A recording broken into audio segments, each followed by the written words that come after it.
દાહોદમાં મનરેગા યોજનાની મંજૂરી માટે કોંગ્રેસના ધરણા કાર્યક્રમ.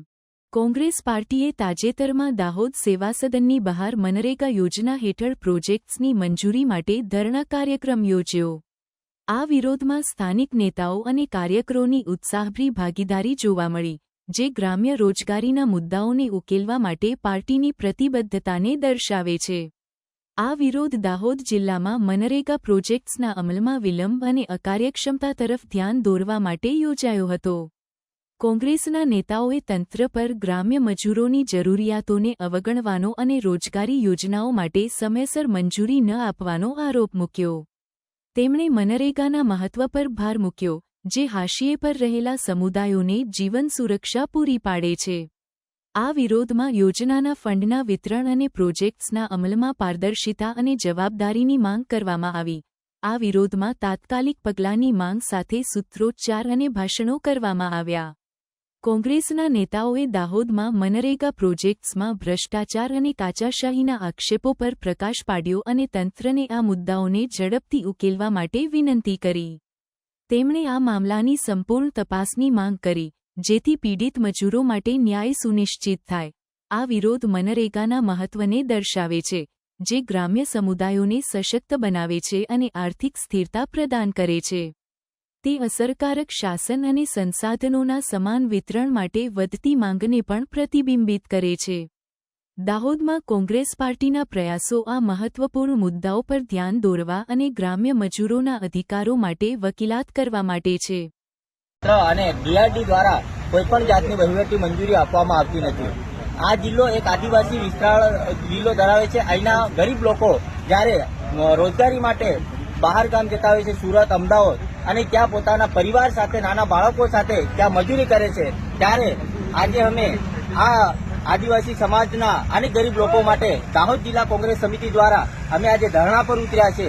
અને મારે ખાસ કરીને કહેવું છે કે જ્યારે આ સરકાર મોટા મોટી વાતો કરતી હોય છે કે ગુજરાત મોડલ અને દાહોદ સ્માર્ટ સિટી બનાવવાની વાત કરી, ત્યારે તમે ચોક્કસપણે જોઈ રહ્યો છો કે આ દાહોદ જિલ્લામાં મરણ પામેલા લોકો રોજગારી લઈ રહ્યા છે. અને જ્યારે જે લોકો અહીંયા મજૂરી માટે ફાંફા મારતા હોય છે, એવા લોકોને આ સરકાર અને આ તંત્ર મજૂરી આપતી નથી. બીજી વાત કરીએ કે દાહોદ જિલ્લા દ્વારા જ્યારે હમણાં મનરેગાના જે સામૂહિક કુવા 2000થી વધુ આપવામાં આવ્યા છે, ત્યારે એ કુવામાં ગરીબ લાભાર્થીઓ માટે પાસેથી એફિડેવિટ માંગ્યું અને એમાં કહેવામાં આવ્યું છે કે તમે 2 ગુંઠા જમીન માત્ર સરકારને દાનમાં આપો કુવા માટે. મારું આ સરકારને અને તંત્રને કહેવું છે કે એવો તો કયો કુવો હોય કે જે 2 ગુંઠામાં ની જરૂર પડતી હોય છે, અને ગરીબ લોકો પાસે માત્ર ને માત્ર પોતાની રોજીરોટી માટે થોડી જમીન હોય અને આ સરકાર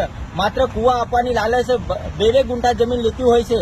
ત્યારે અમે ખાસ કરીને આ દાહોદ જિલ્લા તંત્ર અને દાહોદ જિલ્લાના તમામ જે ભાજપના ભ્રષ્ટાચારી નેતાઓ છે એમને અમે વખોડીએ છીએ. અને આ ગરીબ જનતા માટે અમે આજે ધરણા પ્રદર્શન કર્યું છે. અને આવનાર સમયમાં જો આ લોકોને રોજગારી ના આપવામાં આવે તો અમે ઉગ્ર આંદોલન પણ કરીશું. અને જ્યાં સુધી આ લોકોને જે વહીવટી મંજૂરી ના આપવામાં આવે ત્યાં સુધી અમારા ધરણા પ્રદર્શન ચાલુ રહેશે. સંજયભાઈ નીનામા, દાહોદ જિલ્લા યુથ કોંગ્રેસ. કાયદો હોવા છતાં આપણે રોજગારી કેમ નથી આપતા? લોકો આજે 30-35 વર્ષથી માઇગ્રેશન કરે છે મજૂરી માટે, એને કેમ રોકી શકતા નથી? માઇગ્રેશનને કારણે શિક્ષણમાં બી છોકરાઓને શિક્ષણ લેવામાં તકલીફ પડે છે, સ્વાસ્થ્યમાં પણ અસર પડે છે.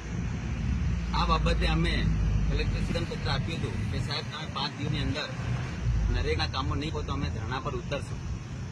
પરંતુ આ તંત્રએ એ વાત સાંભળી નહીં, એટલે અમે ધરણા પર ઉતરવા માટે મજબૂર થઈ રહ્યા છીએ.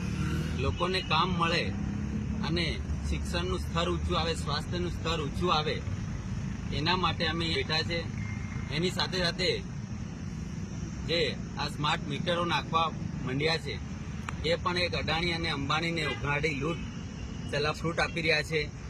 એની સાથે સાથે 4000 કરોડ રૂપિયાનું પ્રીમિયમ છુપાવવામાં આવ્યું, જે આ ભૂમાફિયાઓ ની પૂછપરછ થઈ અને પછી પાછા ક્યાં ભીણ લેવામાં આવ્યું અને એ છૂટી ગયા, તો સરકારે શું એમને પ્રીમિયમ ભરાવડાયું, એમને દંડ કર્યો, એમને સજા કરી કે કેમ? ટ્રાયબલની અંદર હજારો કરોડની ઉચાપત થઈ, ફરિયાદ થઈ, અને એની અંદર પણ સંડોવાયેલા વ્યક્તિઓ આ સમયમાં મહિના 15 દિવસમાં છૂટ્યા એની અંદર પણ ભીનું સંકેલવામાં આવ્યું તો ક્યાં ને ક્યાં સરકાર અને તંત્ર મિલીભગત કરે છે અને આ બધું છુપાવી દેવામાં આવ્યું છે. તમામ છોડી દેવામાં આવ્યા છે. તો ટ્રાયબલની 1000 કરોડની ઉચાપત થઈ એ વસૂલવામાં આવ્યા કે નહીં એક પણ એ ચર્ચાનો વિષય છે. 1000 કરોડનું પ્રીમિયમ છુપાવવામાં આવ્યું, ખોટા એનએના પુરાવા મેળવવામાં આવ્યા.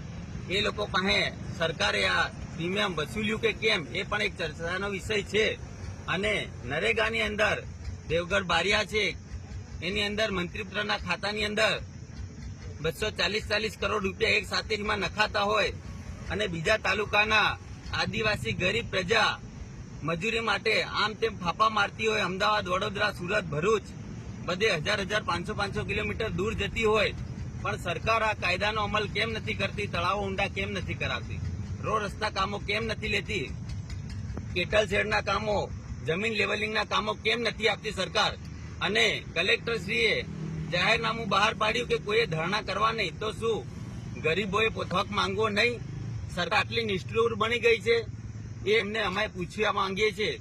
આજે અહીંયા અમે દાહોદ જિલ્લા કોંગ્રેસ સમિતિમાં અમારા જિલ્લા વિરોધપક્ષ નેતા કિરીટભાઈ, માજી ધારાસભ્ય ચંદ્રિકાબેન, માજી ધારાસભ્ય વજુભાઈ, શહેર પ્રમુખ આસિફભાઈ અને યુથ કોંગ્રેસ પ્રમુખ સંજયભાઈ અને તમામ અમારા દાહોદ જિલ્લાના નેતા જયેશભાઈ અને તમામ મારી સાથે બેઠેલા તમામ કોંગ્રેસી કાર્યકરો અહીંયા અમે બેઠા છે અને સરકાર જ્યાં સુધી જવાબ નહીં આપે ત્યાં સુધી અમે અહીંયાથી ઉઠવાના નથી એવો નિર્ણય લઈને આજે અહીંયા બેઠા છીએ.